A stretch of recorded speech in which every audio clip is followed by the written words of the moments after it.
Physics, chemistry और mathematics पढ़ा होगा। स्कूल वाली फिजिक्स वही फिजिक्स होती है जो कि सबसे सिंपल प्रकार की होती है। एक बॉल को एक स्पेसिफिक एंगल से फेंकने पर ग्रेविटी का उस पे क्या असर होगा, क्या डायरेक्शन होगा, कितने टाइम में नीचे आएगा, ये तो पता किया जा सकता है कन्वेंशनल फिजिक्स के द्वारा।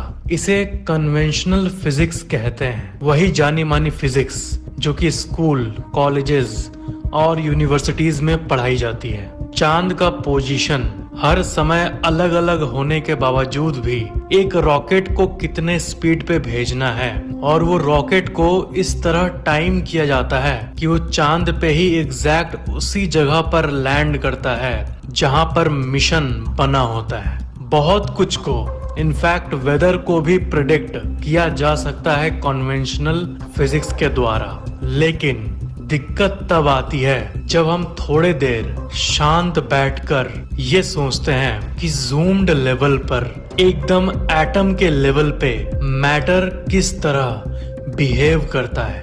अगर एटम से ये दुनिया बनी है तो दुनिया की फिजिक्स सूक्ष्म लेवल पे भी काम करनी चाहिए, लेकिन ऐसा नहीं होता। क्वांटम फिजिक्स या क्वांटम मैकेनिक्स दोनों एक ही चीजें हैं। उसका मतलब सिंपली ये होता है, दुनिया में हर चीज को हम जब छोटे स्तर पर देखते हैं तो वो हमारे लिए सेंस नहीं बनाती।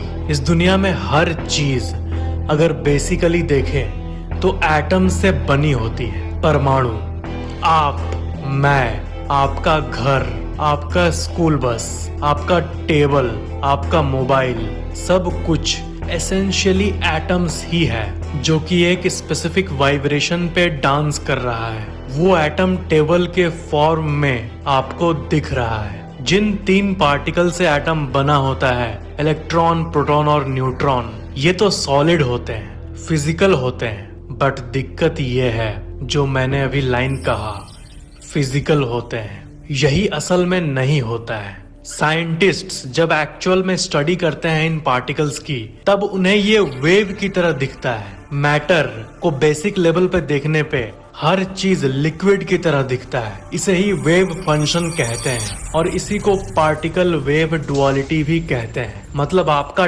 टेबल एक्चुअल में एक वेव है और क्वांटम फिजिक्स की माने तो वो जब चाहे तब कुछ भी बन सकता है। एक ही समय पर 2 जगह भी हो सकता है। मैटर की एक अजीब प्रॉपर्टी सामने आती है जब हम गहरे स्तर पर इस दुनिया को समझने की कोशिश करते हैं। इससे ये पता चलता है कि ये यूनिवर्स कितनी रैंडम है। तो जो क्लासिकल फिजिक्स पढ़ते हैं हम लोग, वो सब रॉन्ग प्रूव हो जाती है जब हम एक्चुअल में एटम्स को स्टडी करते हैं। इमेजिन करो कि पूरा यूनिवर्स एक लिक्विड की तरह है, एक समुद्र की तरह, और उस समुद्र में जो एक लहर निकल रही है वो समुद्र का ही पार्ट है। बट क्योंकि वो ऐसे उछल कर निकल रही है, वो इंडिविजुअली हमें अलग दिखता है, लेकिन वो समुद्र ही होता है, समुद्र का ही पार्ट होता है। और जितने भी वेव्स हैं सब एक्चुअल में समुद्र ही हैं, वेव के फॉर्म में उभर रहे हैं, जो कि अपने आप में इंडिविजुअल अलग है, लेकिन वो समुद्र से ही कनेक्टेड है। और डीप तरह से आप देखो तो आपको ये पता चलेगा कि वो समुद्र ही है जो कि वेव के फॉर्म में नजर आ रहा है, जो अपने आप में एक अलग एंटिटी बना रहा है, इंडिविजुअल एंटिटी, लेकिन वो बेसिकली समुद्र ही है। वैसे ये यूनिवर्स एक समुद्र की तरह है और आप, हम, गली में मौजूद एक कुत्ता, जंगल में मौजूद एक शेर, आपका जूता, आपका मोबाइल, आपके मामा, आपकी चाची, कोई बड़ा पॉलिटिशियन, एक कैदी जो जेल में है, एक अमीर इंसान जो कि एक शानदार कोठी में रह रहा है, एक गरीब इंसान जो कि सड़क पे भीख मांग रहा है। बेसिकली ये सब इस यूनिवर्स नामक समुद्र से ही निकले हैं, जो कि दिख रहे हैं अलग अलग, लेकिन इनका सोर्स एक ही है। इसलिए ये कहा जाता है कि हम सब एक हैं एक्चुअल में, और हम सब जुड़े हुए हैं। अब जो भी इंसान के बारे में सोचते हो वो आपसे एक्चुअली में बेसिक लेवल पर कनेक्टेड है, और आपके थॉट्स उस पर्सन को अफेक्ट करते हैं। जिस तरह वो लहर समुद्र से जुड़ा हुआ है और एक्चुअल में समुद्र ही लहर के फॉर्म में अपने आप को लाता है, उसी तरह ये यूनिवर्स अपने आप को इतना डाइवर्सिफाई किया हुआ है, लेकिन असल में ऑल इज वन।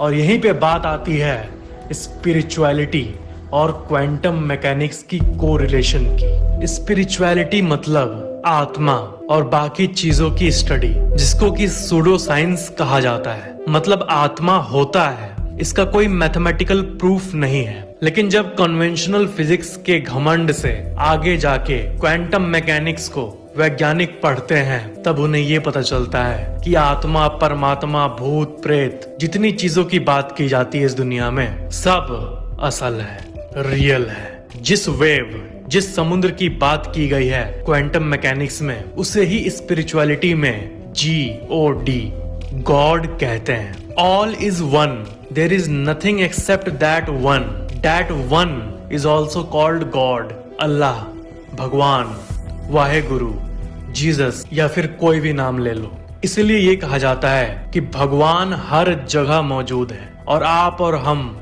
भगवान के ही पार्ट हैं। जिस तरह लहर समुद्र से ही उभर कर अपने आप को एक रूप देती है, लेकिन वो एसेंशियली समुद्री होती है लहर के फॉर्म में, वैसे हमारी ये दुनिया है। हमारे दुनिया के 0.0000001% लोगों को ये एक्सपीरियंस होता है जिसे इनलाइटनमेंट कहते हैं, जो कि बुद्ध भगवान को हुआ था और दुनिया में हजारों लोगों को ये हुआ है। और उस एक्सपीरियंस में लोग अपने ही विशाल रूप का अनुभव करते हैं कि एक्चुअल में हम इंडिविजुअल लहर हैं, अलग अलग इंसान हैं, बट एसेंशियली गॉड का ही एक रूप है। बस अपने एंटरटेनमेंट के लिए गॉड अलग अलग वैरायटी बनकर जी रहे हैं। क्रेजी। क्वांटम मैकेनिक्स में निको को कि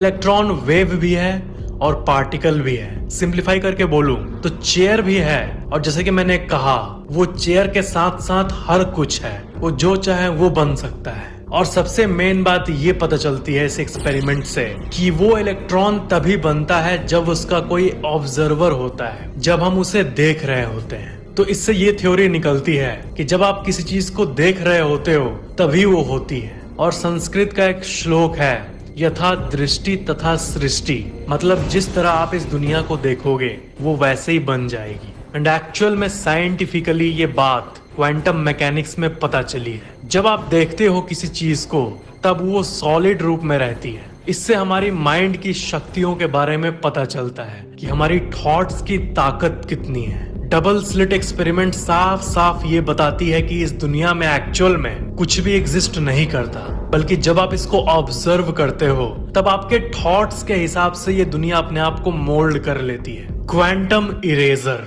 इस एक्सपेरिमेंट में ये पता चला कि फ्यूचर से एक इलेक्ट्रॉन दूसरे इलेक्ट्रॉन को कांटेक्ट कर सकता है। एंड इसका मतलब ये कि भविष्य पास्ट को अफेक्ट करता है, फ्यूचर पास्ट को चेंज कर सकता है। आप क्या करने वाले हो, इसका थॉट अगर आपके मन में अभी है तो इसका असर पास्ट में भी होता है।